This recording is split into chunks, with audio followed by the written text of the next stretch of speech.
ভারতে জলপ্রপাতের স্রোতে ভেসে গেল একই পরিবারের ৫ জন সদস্য। এই ঘটনাটি ঘটেছে ভারত মহারাষ্ট্রের পুনেতে।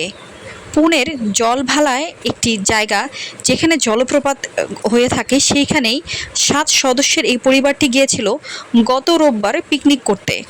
কিন্তু এই আনন্দঘন মুহূর্তের মধ্যে পরিণত হলো বিষাদ রূপে।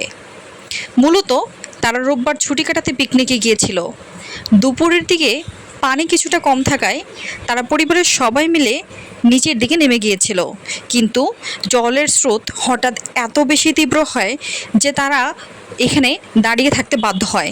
মাঝ অবস্থায় দাঁড়িয়ে থাকতে থাকতে জলের স্রোত এত বেশি বাড়ছে, আপনারা দেখতেই পাচ্ছেন ভিডিওতে, এত পরিমাণ পানি বৃদ্ধি পাচ্ছে, এত পরিমাণ সবাই এক জায়গায় কিন্তু দাঁড়িয়েছিল ৭ সদস্যের পরিবার। কিন্তু জলের পরিমাণ এত তীব্রতর হয় যে হঠাৎ করেই জলে তাদেরকে ভাসিয়ে নিয়ে যায়।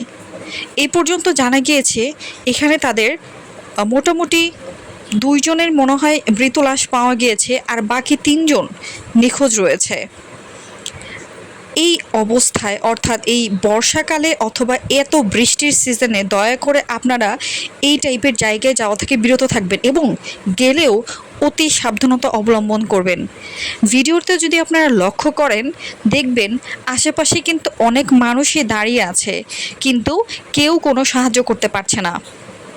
এবং জলের স্রোত এত তীব্র, এত প্রবল হচ্ছে যে তারা কিছুতেই ওই মাঝ অবস্থা থেকে, এই যে দেখতেই পাচ্ছেন, সবাই মিলে কিন্তু এই জলের স্রোতে প্রথমে ২টো মহিলাকে ভাসিয়ে নিয়ে গিয়েছে।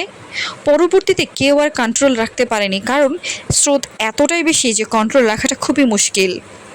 সবাই সাবধানে থাকবেন, এই পরিবারটির জন্য প্রে করবেন, আর সবাই এই টাইমে বিরত থাকবেন কোথাও যাওয়া থেকে।